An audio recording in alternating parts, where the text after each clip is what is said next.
aralin natin ngayong sa paparating na 2025 ay faith.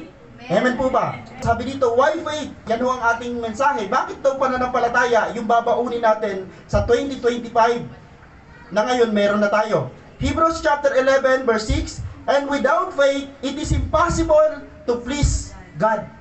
Kung wala kang pananampalataya, napaka-imposibleng maging malugod sa iyo ang Diyos. Dahil isa lang ang makalulugod sa Diyos, pananampalataya. Amen po ba? Pananampalataya. May mga tao ho, grabe mag-pray. Alam niyo ho bang ang Panginoon, hindi against ang Panginoon sa lakas ng boses, sa hina ng boses, sa tulo ng luha, kahit pa ho, ilabas mo lahat ng luha mo. Kung walang pananampalataya, nonsense. Walang epekto yun sa Diyos at hindi siya mapapagalaw sa trono niya kasi wala yung essence na hinahanap niya. Ano ho yun? Pananampalataya. Alam niyo kung gusto niyo maranasan ang kapangyarihan ng Diyos sa buhay niyo, dampian niyo si Lord ng pananampalataya. Amen. Hindi na natin literal na madadampian ang laylayan ng damit ni Jesus, pero ho, sa pamagitan ng pananampalataya, kahit nandun si Jesus sa langit, maaabot pa rin siya ng ating pananampalataya. Palapakan nga po natin ang Panginoon sa bagay na yan. It is the only thing that pleases God. Kung ngayon taong ito, nilaban natin sa panalangin, sa pamagitan ng iyak, sa pamagitan ng luhod, baguhin natin ng konti. Ilaban natin sa pananampalataya ang mga prayer natin. Kung tayo bilang mga tao, hindi tayo nasasatisfy doon sa mga bagay na gusto natin ho, yung gusto natin, yung expectation natin, gusto natin maglapat. Bakit hindi minsan tumarating yung expectation sa gusto natin dahil hindi na-reach yung ating gusto? Ganon din ang Diyos. May mga time na hindi nasasatisfy ang Diyos sa ating pagsamba dahil pwede tayo nagtutugtugan, nagiiyakan, pwede tayo may mga napupuspos kunwari, pero mayroon din naman totoo. Pero alam niyo, sa totoo lang, ang Diyos masasatisfy lang sa isang pagsamba kung may pananampalataya yung gathering. Amen. May mga bagay na napakahalaga sa Kanya na hinahanap o ine-expect niya sa tuwing may mga ginagawa o gagawin tayo para sa Kanya na makapagsasatisfy sa Kanya. Yun yung faith. Mga kapatid, yan yung faith. Pastor, hindi kaya malulugod sa atin ang Panginoon kapag tayo ay nagbigay? Hindi kaya malulugod sa atin ang Diyos kapag tayo nagmahalan? Malulugod si Lord dyan. Kung lahat ng mga gagawin mo na yan, may sangkap ng pananampalataya. Dahil kulang ang isang bagay na gagawin natin mabuti kung walang pananampalataya.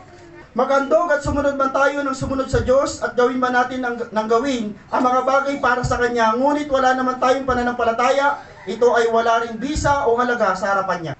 Sabi ko sa inyo, hindi matutuwa ang Diyos kahit ano pang ganda ng handog mo kung yung handog mo walang pananampalataya.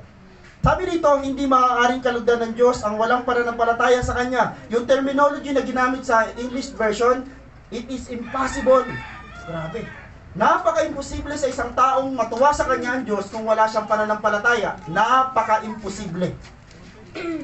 Grabe yung word, no? Napaka-imposible. Pastor, kahit pala ano ang ibigay ko kay Lord, Pastor, kahit pala the best yung i-offer ko sa Lord, opo, kahit the best. Basta walang faith, wala ho. Naalala niyo yung mga mago? Kaya kinalugdan ng Diyos ang kanilang regalo sa bata, sa anak ng Diyos, hindi dahil yung magaganda ang regalo nila. Kinalugdan ng Diyos ang regalo nila dahil nanampalataya sila na si Jesus, ang anak ng Diyos, ang Mesyas at tagapagligtas ng sanlibutan. Yun yung nakalugod sa Diyos, hindi yung regalo nila.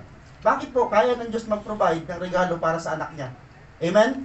Pero yung pananampalataya ng mga Magi, yun yung natuwa ang Panginoon at napagpala po sila. Okay? Kahit gaano pa ka the best, kaganda at kamahal ang ating ihahandog sa Diyos, kung wala naman itong kasamang pananampalataya, wala pa rin po itong halaga sa Diyos. Sorry to say, walang halaga sa Diyos ang mga i-offer natin na walang pananampalataya. Buhay ang Diyos. Pastor, buhay ang Diyos tapos di siya nakikinig. Buhay ang Diyos pero parang wala sa response sa prayer ko. Buhay ang Diyos kahit hindi siya nagsasalita. Buhay ang Diyos kahit hindi mo siya maramdaman. Hindi porque hindi mo nararamdaman, hindi buhay. Tama? Buhay ang Diyos. Buhay ang Diyos. Pag sinabing buhay, totoo siya. Alam niyo ho ba, pagising mo sa umaga, hindi ka nag-aaral ng Biblia, wala kang preaching na naririnig, common sense ang pairalin, wala akong narinig na preaching, wala akong Bible na nabasa, common sense, paggising niya sa umaga, pagdilat ng kanyang mga mata, lahat sa nature nagsasabing may Diyos. Dahil ang Diyos ang gumawa ng nature. Tama? Pag may dumampi sa yung hangin, alangan naman nagkaroon ng hangin, nag-exist ang hangin na walang nag-create. Pag may nakita kang puno na gumagalaw dahil may hangin na dumadampi sa kanya, imposible na hindi mo maalala at hindi mo maintindihan na yung puno mayroon niyang pinagmulan, may creator siya. Kahit ang nature kaya mangaral na may Diyos.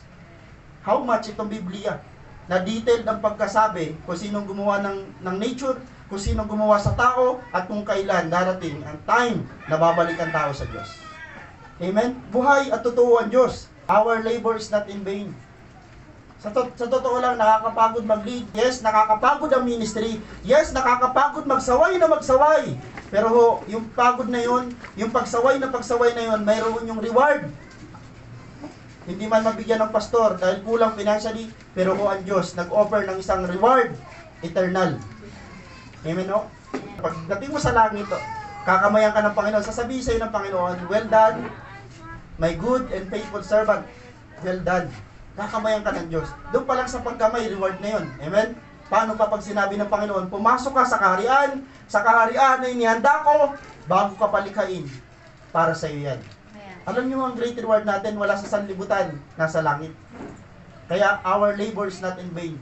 Yes, mapagod ka man, may disappointment man sa paglilid, sa paglilingkod sa Panginoon, pero kapatid, nangako ang Diyos na yan sa kapaguran mo na yan, may suklihan, may reward na pangako ang Diyos.